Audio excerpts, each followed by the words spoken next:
Hi, everyone. Welcome. Good morning. Welcome to Pass the Publication. We're going to get started in just a couple minutes.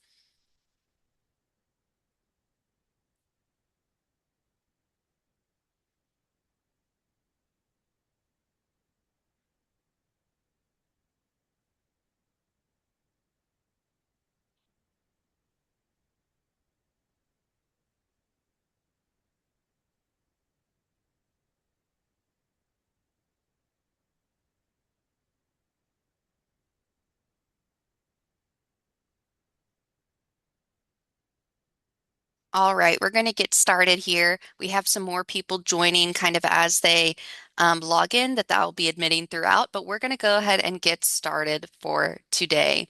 So today I am presenting Dr. Christine Stanley. She's going to be presenting on the first-time instructor designing and delivering your first course. I'm going to give her a quick introduction and then I will hand it over to Dr. Stanley. Dr. Christine Stanley is a Regents Professor of Higher Education in the Department of Educational Administration and Human Resource Development at Texas A&M University, whose work focuses on organizational systems, institutional climate, and the experiences of faculty and students. She has held major administrative roles at Texas A&M, including Vice President, Associate Provost, and Associate Dean. Dr. Stanley has consulted internationally and mentored over 33 PhD graduate students, several of whom are in the professorate and pursuing careers in college and university administration and the workforce. She's a mentor of Delta Sigma Theta sorority and an active in community organizations. Past the publication welcomes Dr. Christine Stanley. I'm going to hand it over to you. Thanks for presenting with us today. Absolutely. Can everyone hear me? Yes, ma'am. Awesome. Um, First of all, it's a pleasure to be here, to be in this space with you, if all for an hour. What I'm going to try and do this morning is try to get a sense, first of all, of who you are. And then I'm going to walk through very briefly a couple of slides and thoughts that I have about being a first-time instructor. And with that in mind, had some thoughts in terms of how to think about designing and delivering your first course. And then after that, I'm going to open things up for your questions. So what I'd like to do now is to get a sense of who you are.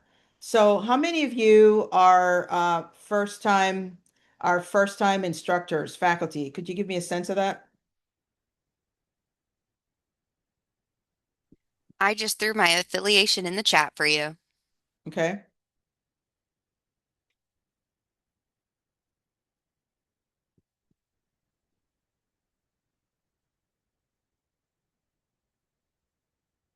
Okay. Anyone else? Keep sharing in the chat, please. Second year PhD Yes, student, school psych, wonderful. here they come. First year students, all right, awesome. Program coordinator, postdoc, awesome, awesome, awesome. Great, wonderful. All right, so the next question that I have for you to share in the chat is, what questions are top of mind for you right now as you think about today's topic? Share them in the chat.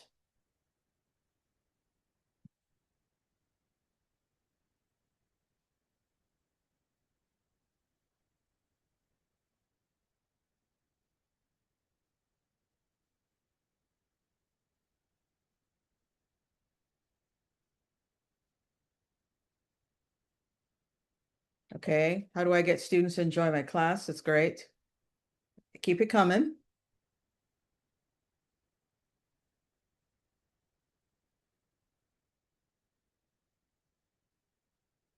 Make learning engaging. Okay. Wow, engagement is a popular topic. That's cool.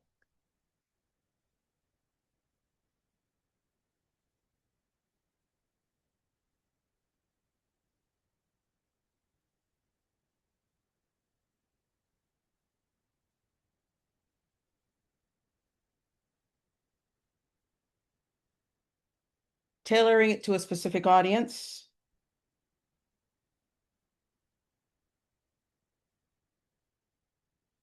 Okay. Merle, could you say a little bit more about what you mean by tailoring to a specific audience? So, do you mean outside of academia, or what does that mean? Undergrad, graduate students? What? Could you give me a little bit more? Yes, I'm undergrad because I have experience in K through 12, and so now I'm will be transferring to what like academia, Ah, adult learners. okay, wonderful. Okay. Thanks, I'm in Merle. one question. Let's see. How to embed interactive engagement in higher level learning. Okay, wonderful. All right. As you continue to think about this, just keep dropping them in the chat. So let me walk you through a couple of things that I have this morning. So one of the courses that I teach is I teach a graduate course on college teaching, and one of the things that we talk about in that course, it's important for certain steps to think about as you're designing a course, particularly those of you that are designing a course for the first time. But even if you have had experience with this, this is something, this is a mental model that I use all the time when I'm designing a course.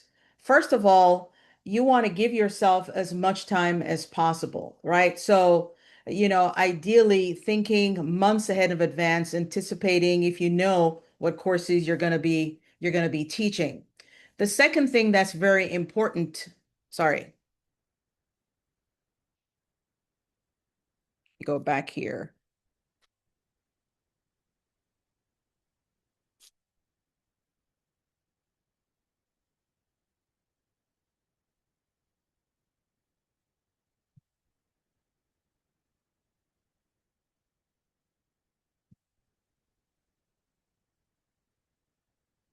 The second thing that's important is defining what your course goals are, right? And thinking that through your learning outcome goals. What do you want students to be able to do at the end of your courses that they weren't able to do at the beginning? So thinking that through very carefully.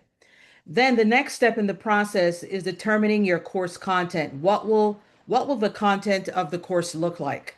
And then from then, you're thinking about your teaching methods and your tools. A number of you, for example, just shared in the chat earlier that for you, how do I think about engaging the audience, engaging your students, right? So you got to think about how does your course content lends itself to ways you can do that? And I'm going to unpack that a little bit more later on. The next overall thing to think about by way of process is thinking about how will you evaluate student learning. And this is where you are intentional about the assignments you're planning for your classes. What type of assessment strategies will I use? Exams? Will I have students complete multiple choice exams? Will I have students do open-ended questions or essays? Whatever the case might be, this is where you're thinking intentionally about how am I going to evaluate student learning. Next, you're thinking about, based on all this, is selecting your texts and other materials. So, what are the textbooks that are appropriate for the course? And even if some of the textbooks you're choosing, for example, may not necessarily cover all the course content that you wish, then that's where you start thinking about supplementary materials in addition to the text that you're thinking of using for the course.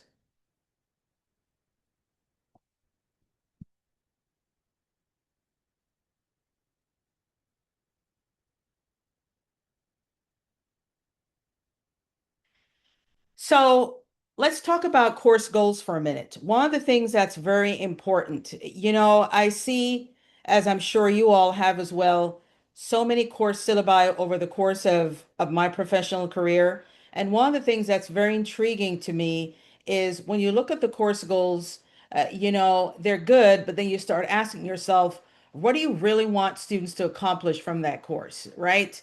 And having those course goals top of mind all the while allows you to make decisions about your methods, your assignments. What do you want students to remember from your course after years after completing your course?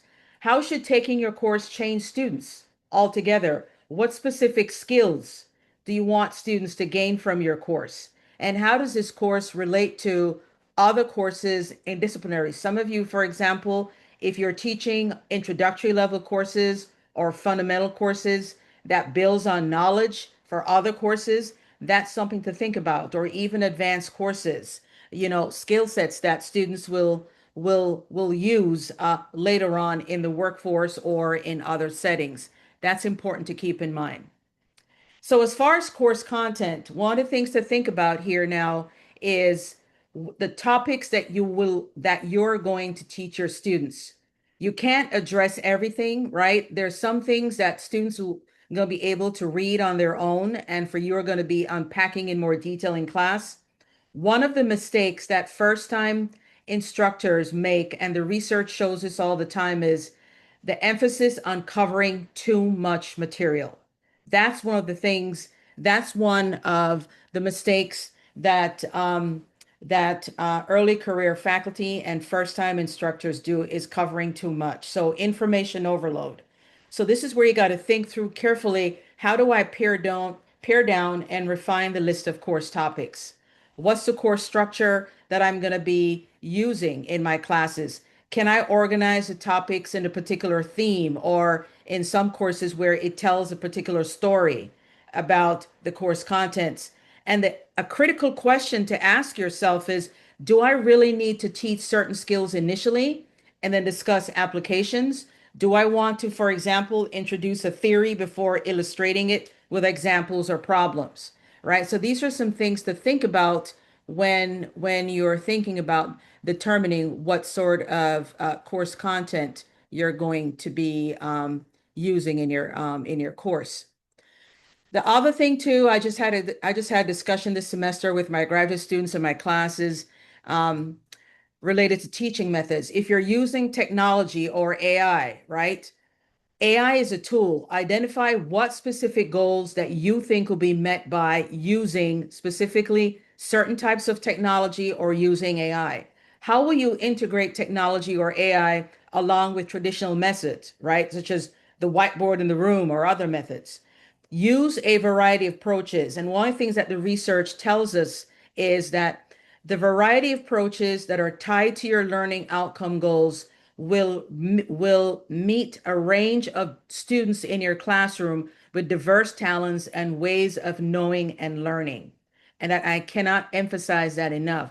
You've got to vary your approaches. For example, depending again on your learning outcome goals, it might be appropriate for one class where if you want to really engage students in teaching their critical thinking skills, then how are you going to do that? Right? Are you going to be doing that through case studies? Are you going to be doing that through other methods that's really going to force students to really think about the material? Some of you mentioned the chat earlier where you really want to push students, right, in terms of high order thinking skills. A lot of you, I'm sure, as I know, are familiar with Bloom's taxonomy. How do you get students to move from one level all the way up? And again, you've got to think intentionally about your learning outcome goals. So if I came to your classes as an observer and observing you, and if you're telling me that your learning outcome goals for this class is, I really want students to be able to problem solve about something, that I'm going to be keying on and watching to see what sort of teaching methods are you going to be using in the classroom that will enable students to really build on those skills. Okay. So again, these are some things to think about with a lot of intentionality. And another thing to think about too is, class size. I hear time and time and again, faculty and graduate teaching assistants saying, well, you know, this is all well and good and this is complex, but can I do this? I teach a class of 25 students, and I hear some faculty saying, I teach a class of 500 students.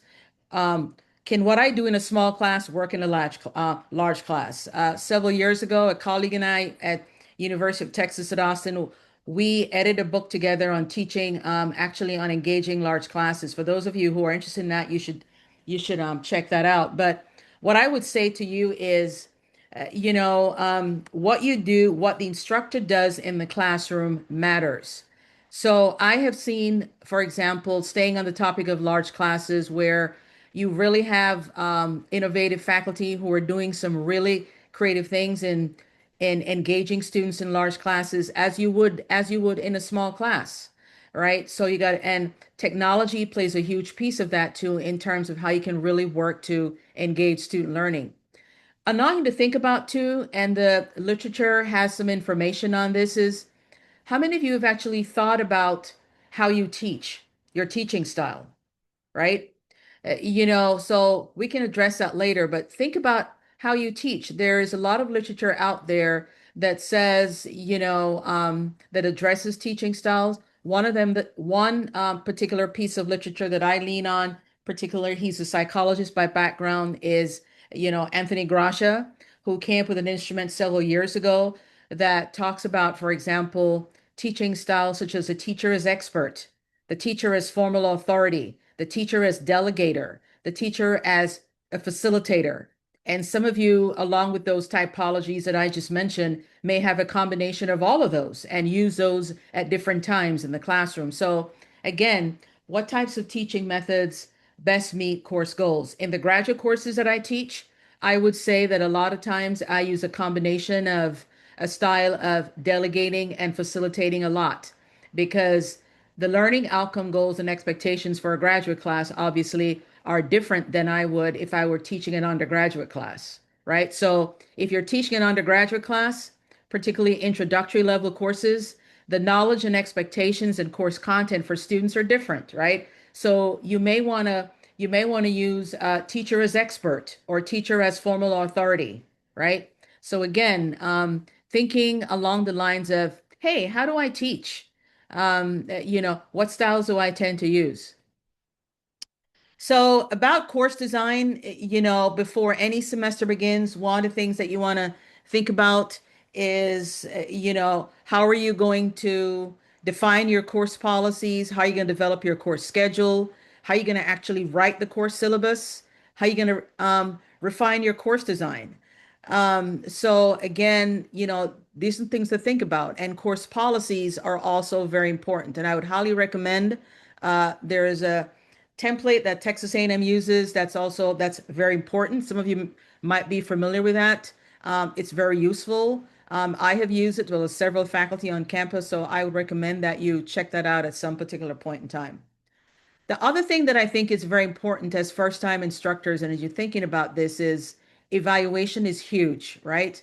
One of the things that's top of mind for a lot of students, and I know for those of you that are still graduate students and still working on your journey towards achieving your professional goals, right? The key thing on that first day of class that students are going to be thinking about is, what do I need to do to get a grade in this class, right? So, but evaluation goes hand in hand with course goals.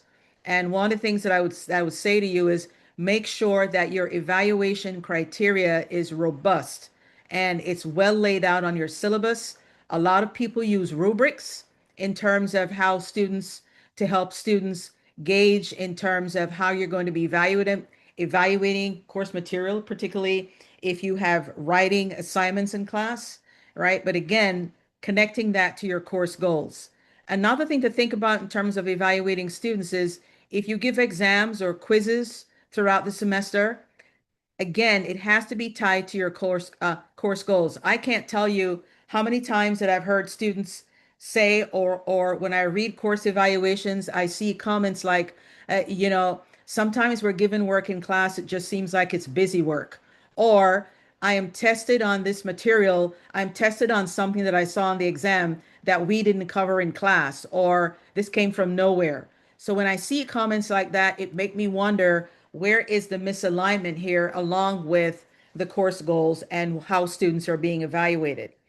So another thing to keep in mind too is, will students have an opportunity to acquire and practice skills in terms of major exams and major assignments? So one thing that I would offer along those lines is, when you give exams or quizzes, is, explain to students, first of all, what you're trying to achieve with those exams, and giving them an opportunity even throughout the semester to do maybe practice exams or practice quizzes, and saying, hey, I'm going to give you an extra 5 points if you do this or whatever. Again, you're acclimating students in terms of the expectations for how you're going to be evaluating the course material.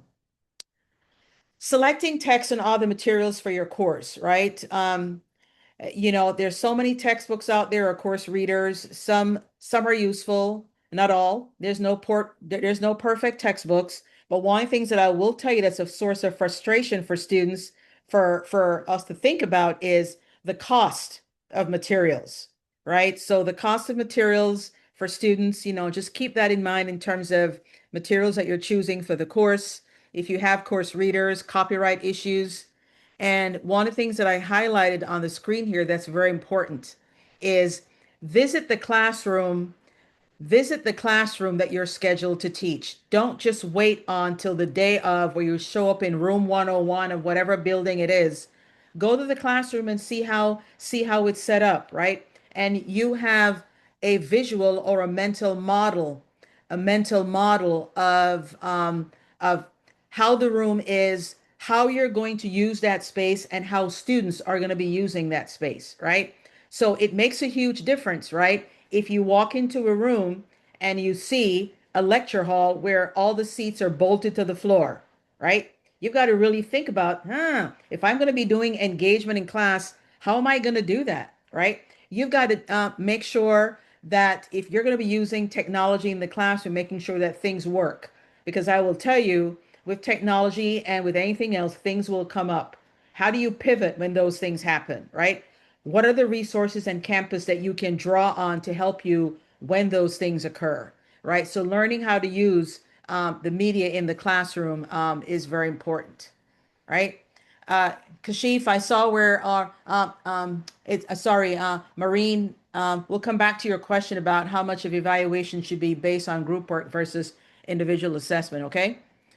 So, one of the things that I want to spend some time on too is defining course policies, right? How will you grade required work? um, how will you deal with late assignments? How will you deal with attendance issues, right? How do you deal with students when things come up, when life happens for all of us throughout the semester, for students who may need an extension, or what happens if you need to reschedule exams? And also important is course policies, looking at academic integrity issues, accommodations for the American with Disabilities Act, ADA, Title IX, mental health and wellness. That's huge right now, and the research shows it out that a lot of our students are dealing with a lot of mental health challenges. Just this very semester, I um, I had a student who was going through some personal issues, whatever that. Together, we worked with the appropriate resources on campus in terms of how to get her the accommodations that she needs, right? So again, you got to think these things through and anticipate the what ifs, right? How do you going to develop strategies for preventing and responding to plagiarism and cheating issues there, including policies on the syllabus, right? So again, those are some things to uh to uh to think about.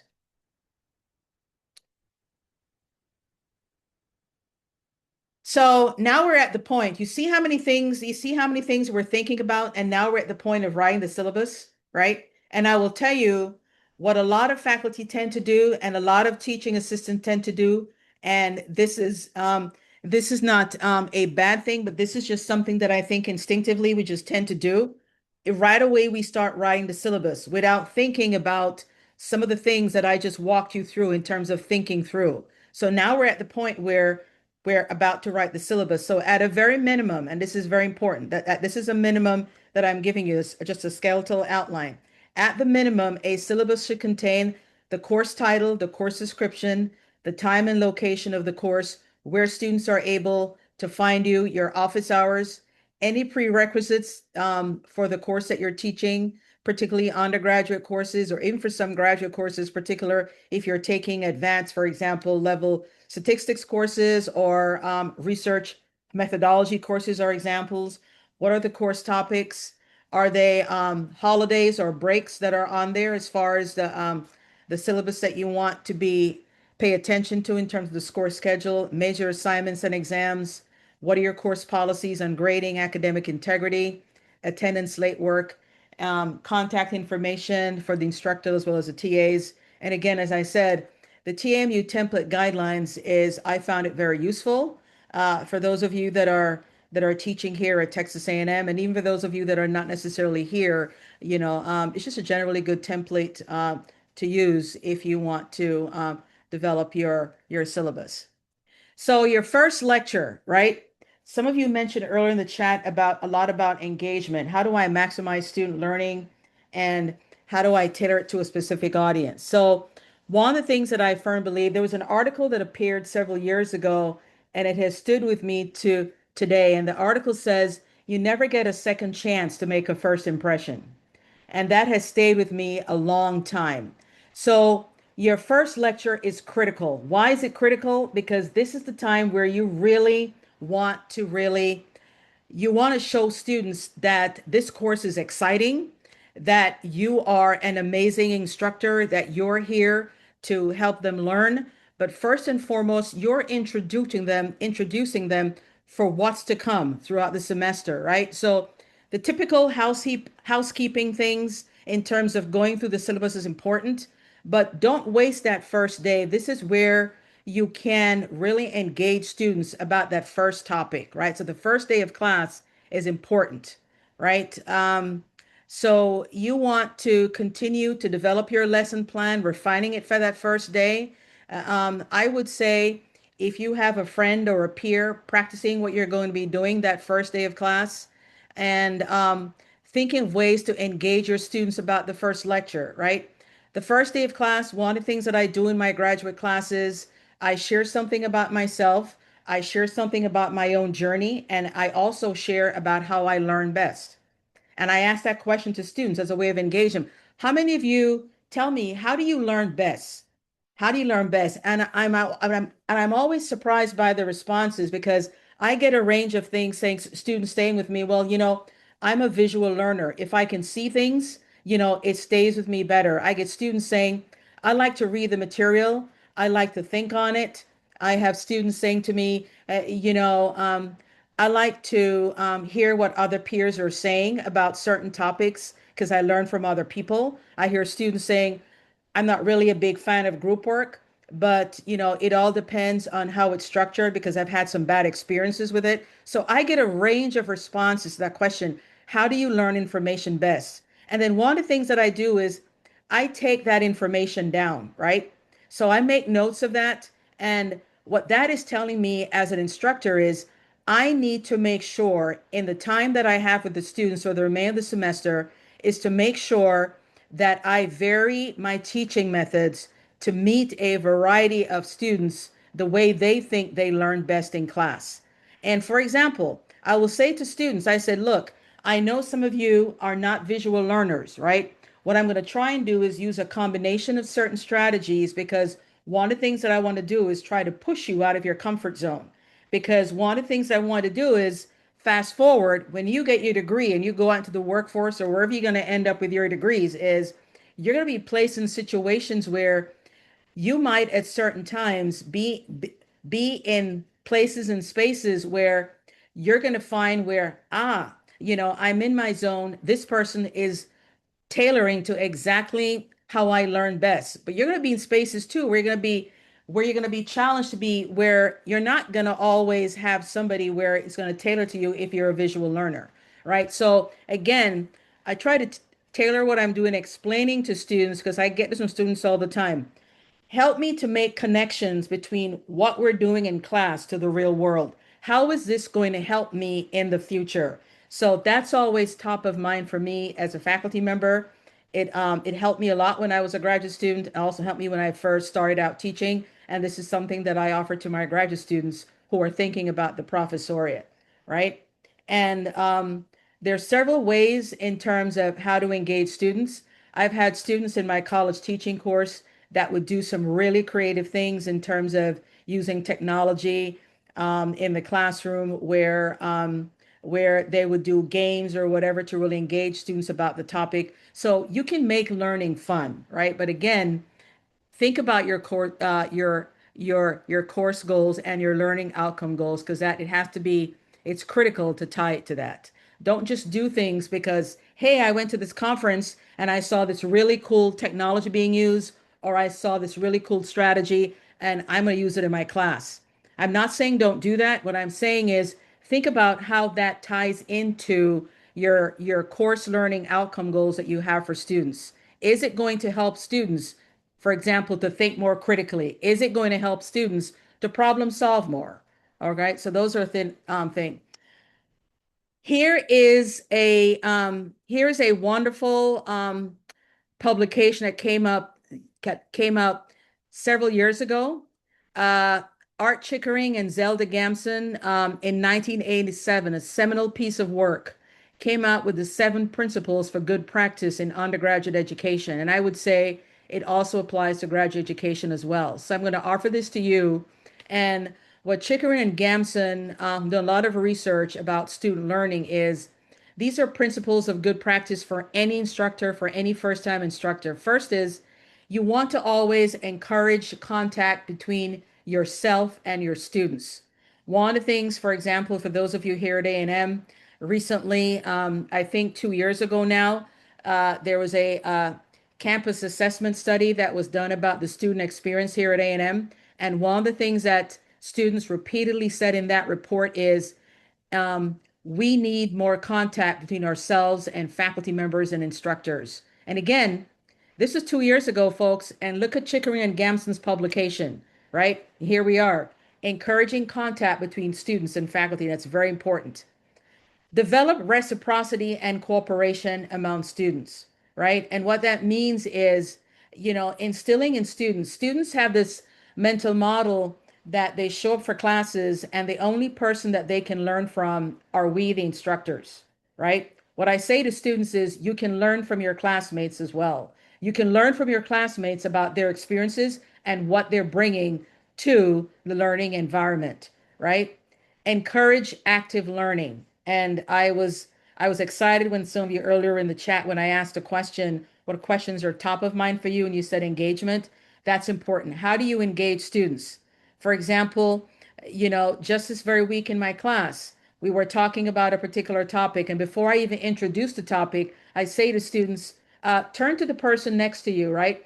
I want you to discuss in pairs about this issue, and then we're going to open it up for a large group discussion. That's one way of engaging your students. There's, think, pair, share, something that's used a lot. I do a lot of group work in my classes.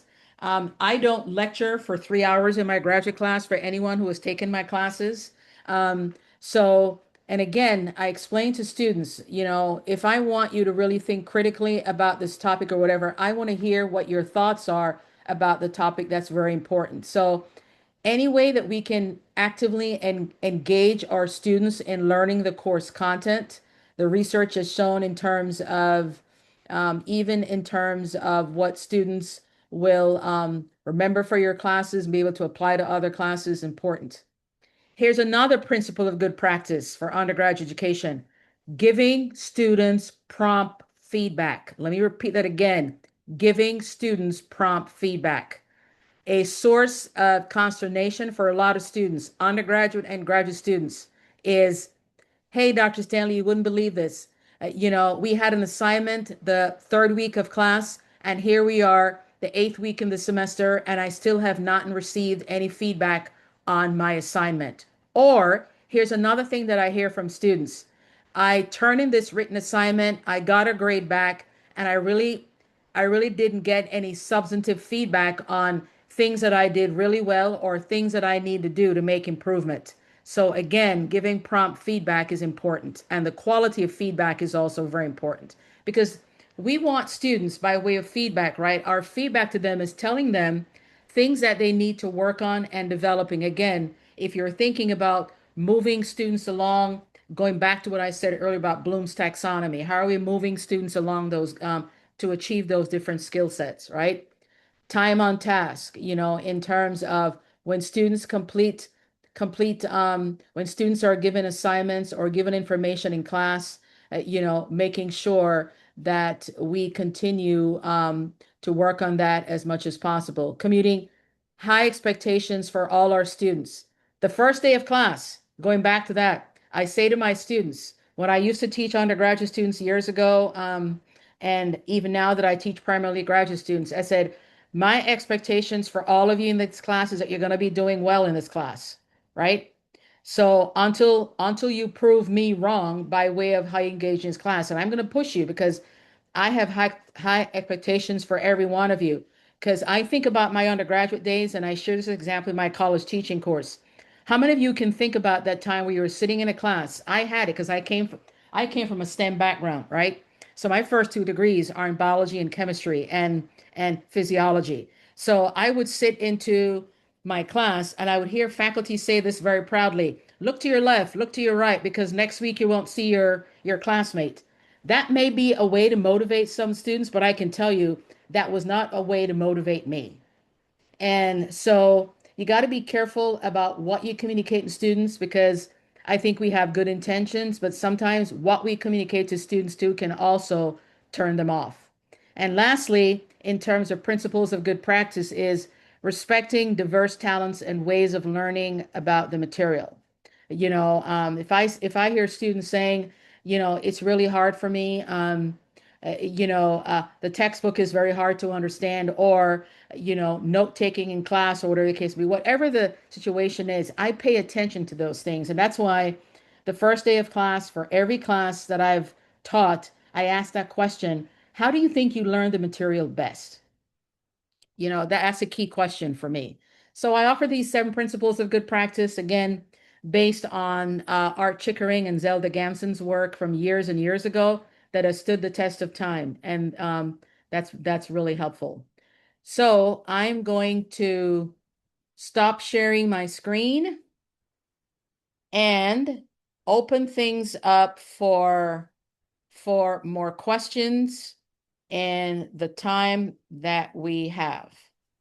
Awesome. Thank you so much, Dr. Stanley. I'm going to try and help you facilitate these questions and go through the chat log for you. The first question I have is they're asking for more guidelines or thoughts around AI usage in the classroom because it's evolving so rapidly. Like, what does that look like for you? Do you have any thoughts or ponderings on it? And then also, how do you address the use of AI, maybe like in your syllabus? What has your experience with that looked like? Well, I think first of all, let's start um, with the syllabus. I think here at Texas A&M, for those of you that are here, and I would encourage you to look at that, is there's a statement that I have on my syllabus about AI in terms of, for example, students completing assignments, even writing assignments, right? And the expectations for that. And I would encourage you, I have that statement on the syllabus and there are guidelines.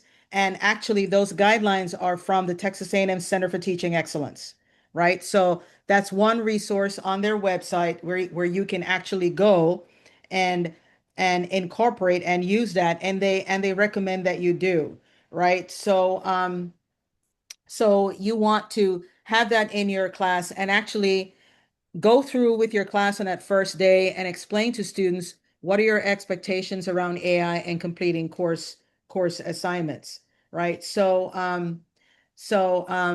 that's important.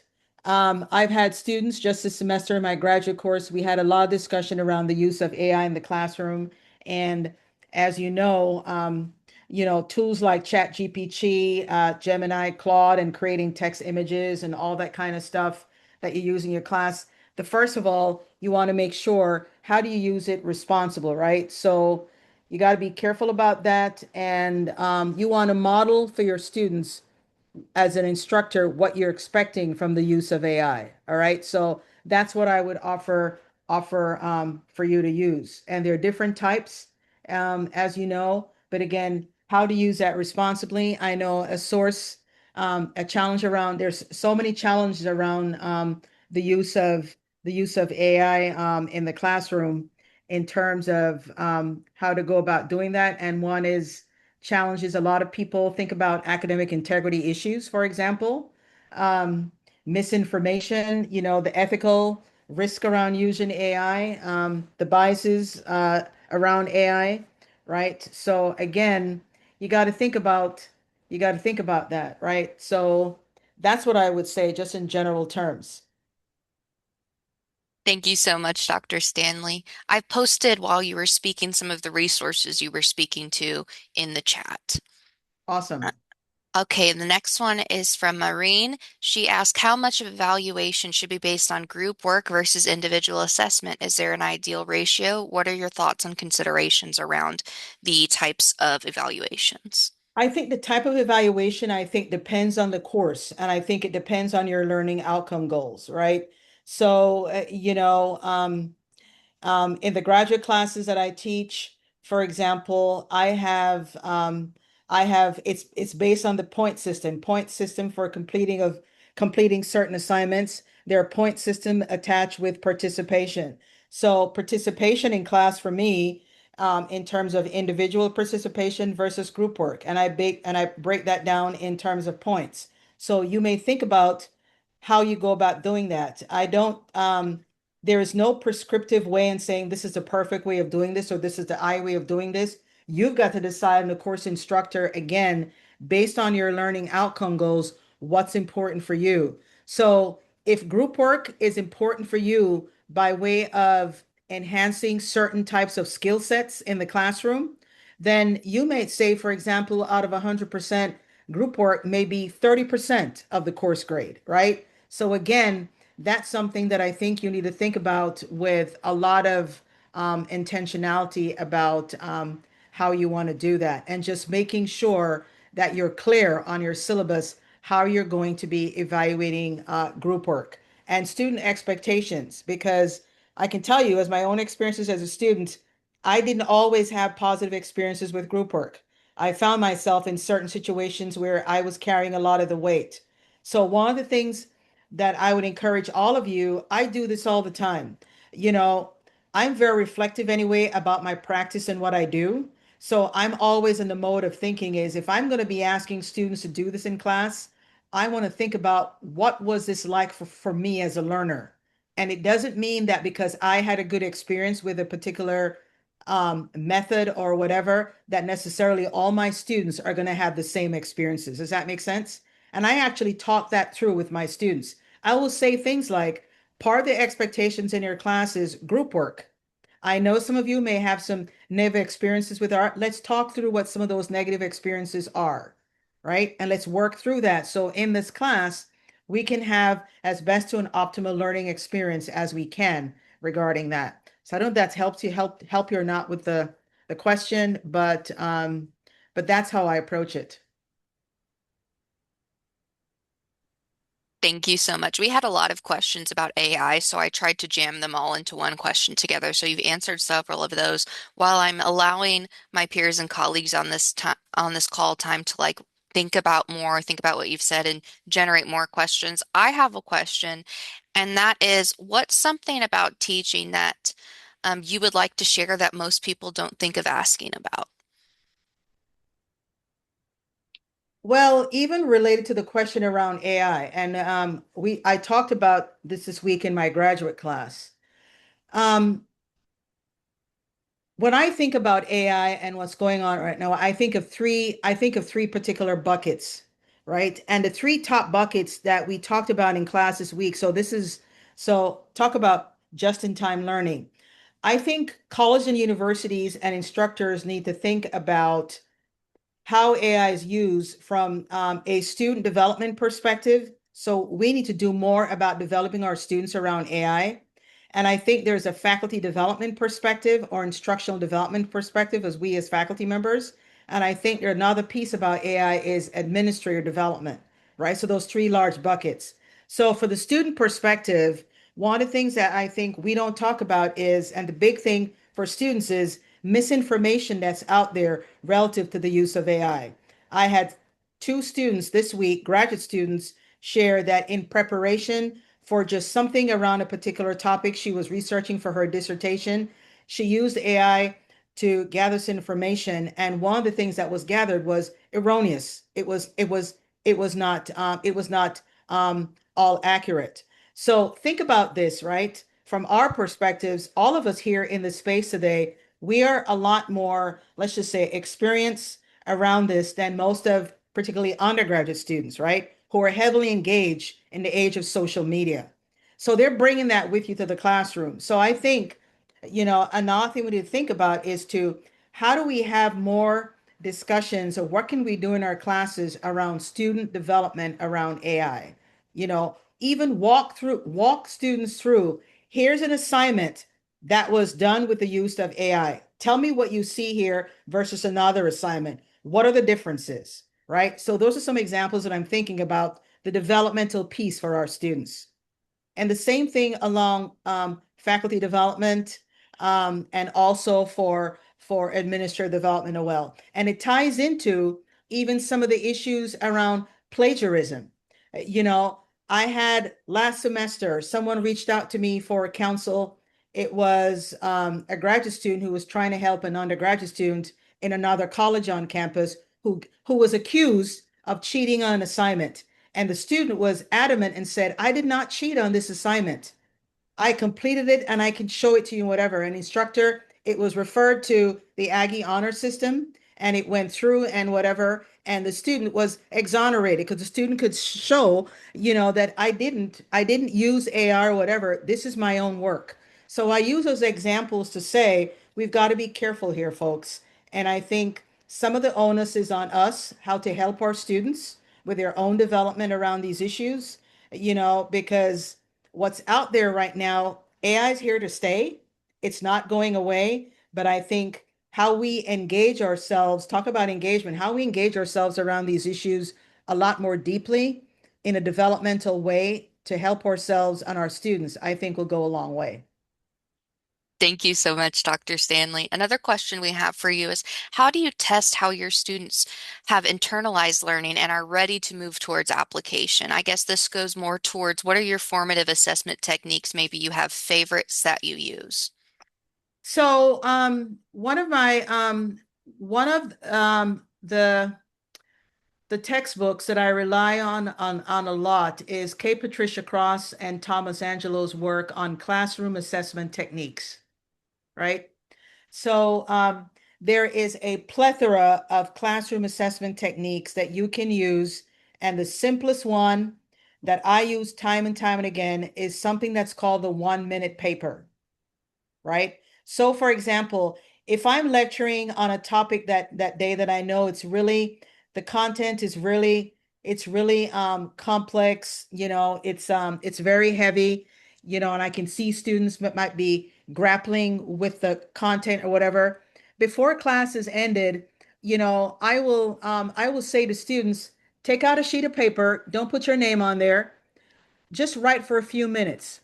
Um, what did you find most helpful about today's topic in your learning? And the second question I asked is, what are some things that are still unclear to you about today's topic and your own learning? That's the 1 minute paper. And I'll give students a few minutes to complete it. I collect that information and, I go to my office or at home and whatever, or with the help of my TA or whatever, I read through the responses. And guess what I do after that?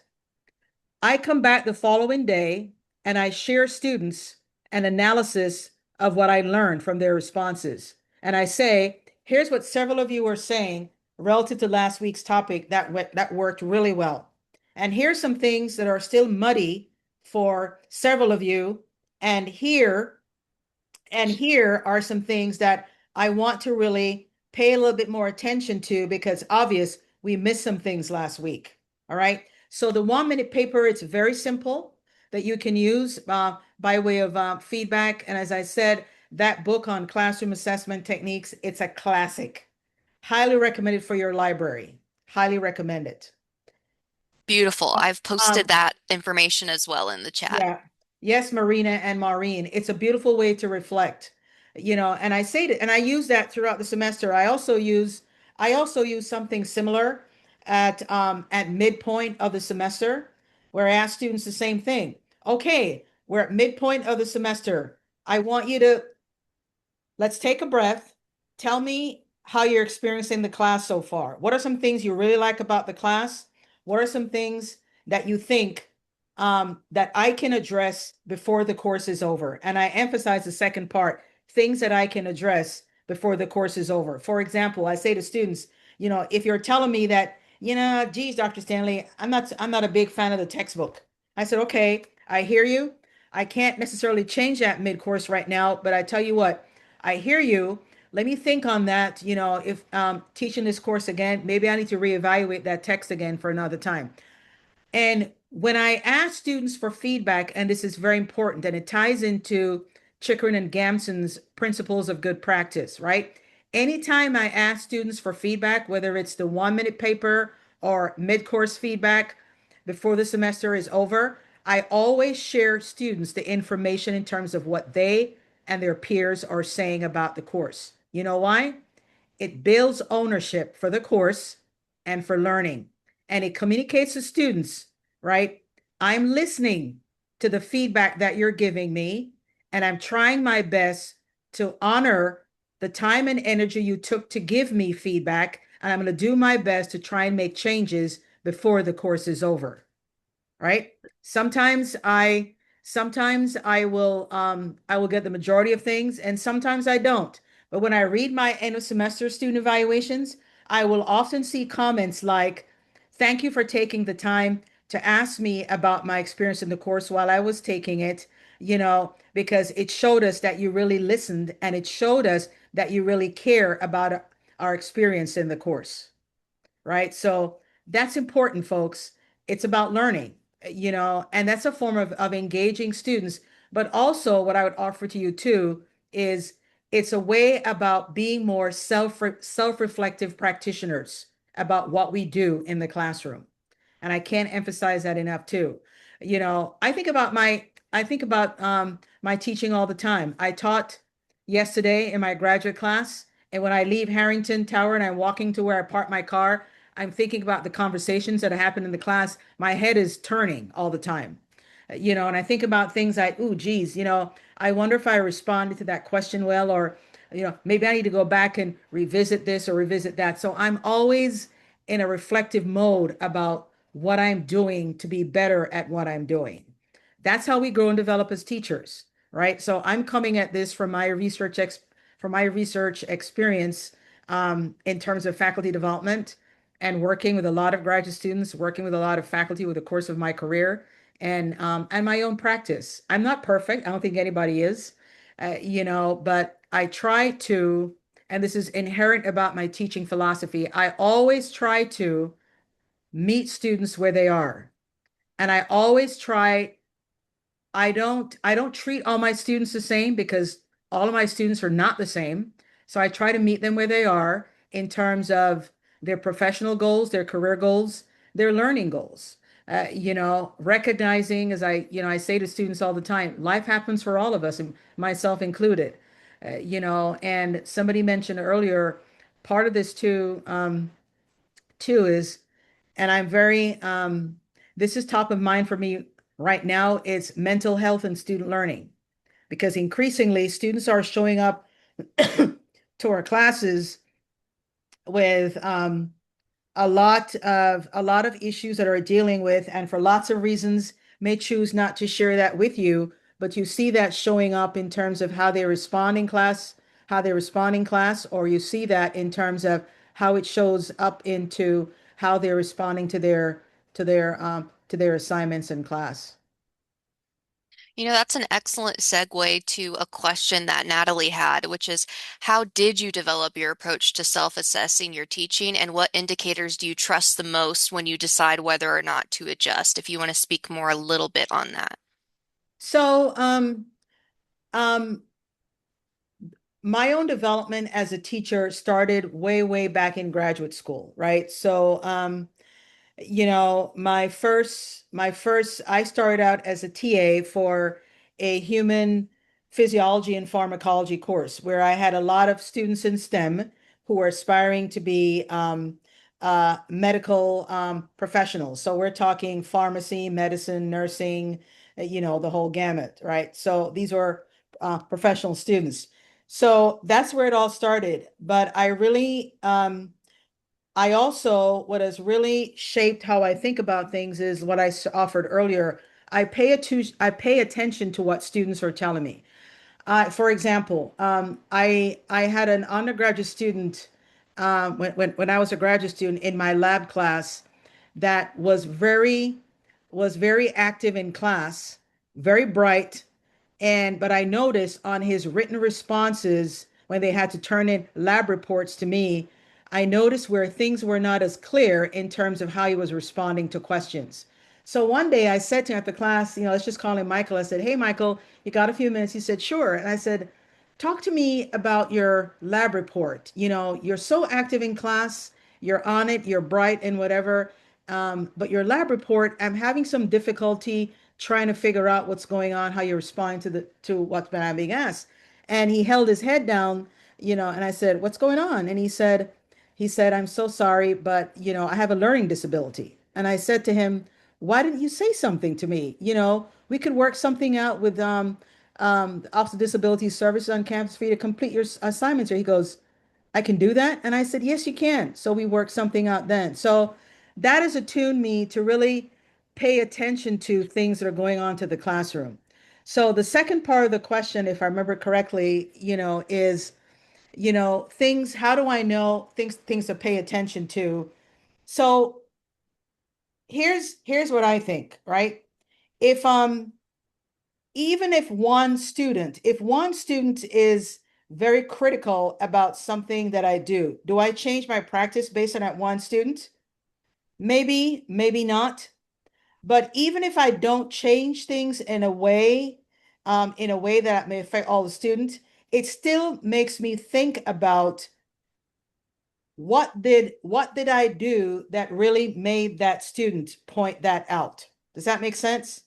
Mhm. Now, on the other hand, if I'm looking at the feedback and if I have a class of 20 students, and if I have five out of the 20 students that are mentioning something about my practice and about my teaching, about their learning that are popping up repeatedly, that's telling me something that I really need to pay attention to, right? So again, you've got to look at this, look at the qualitative responses and look for themes, right? If you're seeing recurrent themes that are popping out, that should tell you something about thing that you may want to pay attention to. Sometimes, you may have a student who's disgruntled for whatever reason, or whatever the case may be. There are those students. There's always be an outlier or so, but pay attention. Even if there's an outlier, it still makes you think about, I wonder where this is coming from, right?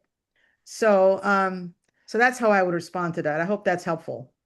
Awesome. It definitely is. I am looking at the clock. We have 1 minute left. So I just want to end with a question of my own again, which is, what is one thing that you want to say to the people in this Zoom meeting that could positively transform their practice? Or what is something that you've discovered where you're like, oh, I'm never going to teach a class again without doing something like this?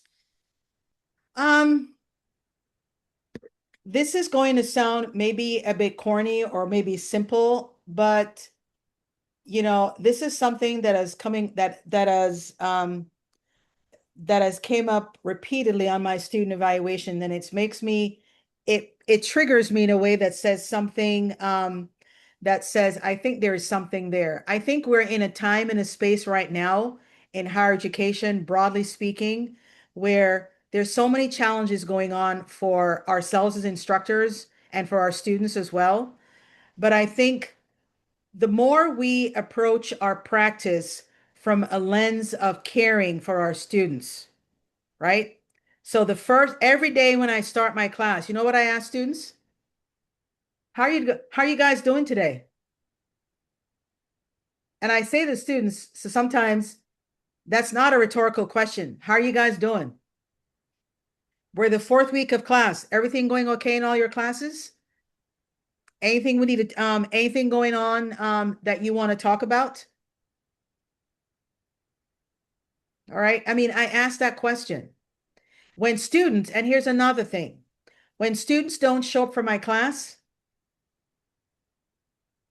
I write them a note, an email, and I said, "Jordan, I didn't see you in class, just checking on you. Are you okay?"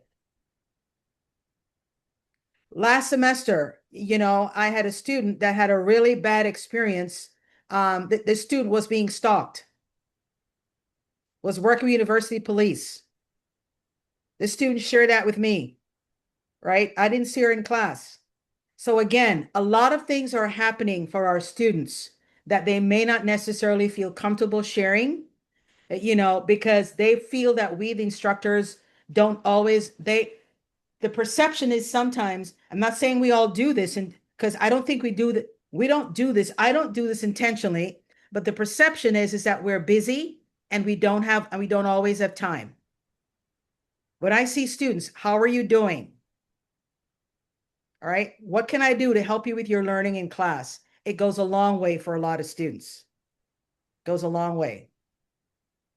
That's amazing. Thank you for sharing all your wisdom with us today, Dr. Stanley. It was an extremely informative presentation. I see lots of people in the chat praising and really resonating with some of the things that you've shared here today. I know I've found myself reflecting on some of the things you were saying as you were speaking. Different professors' names would pop into my head, and I'd say, oh, I remember that professor was really awesome with that. And I made a lot of connections with some professors that use bits and pieces of the practices you shared.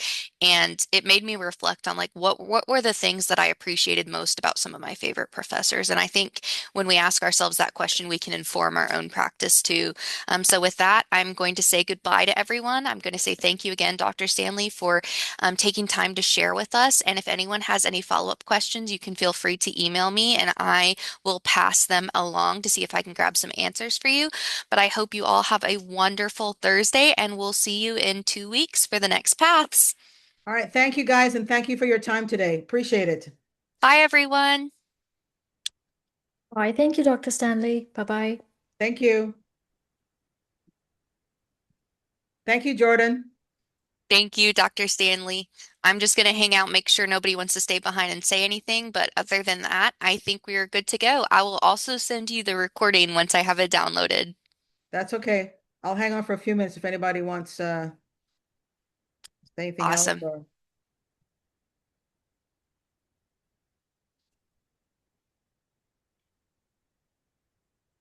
All right, I think we're good. I'm going to go ahead and close out. Thank you again. Bye, everyone. bye.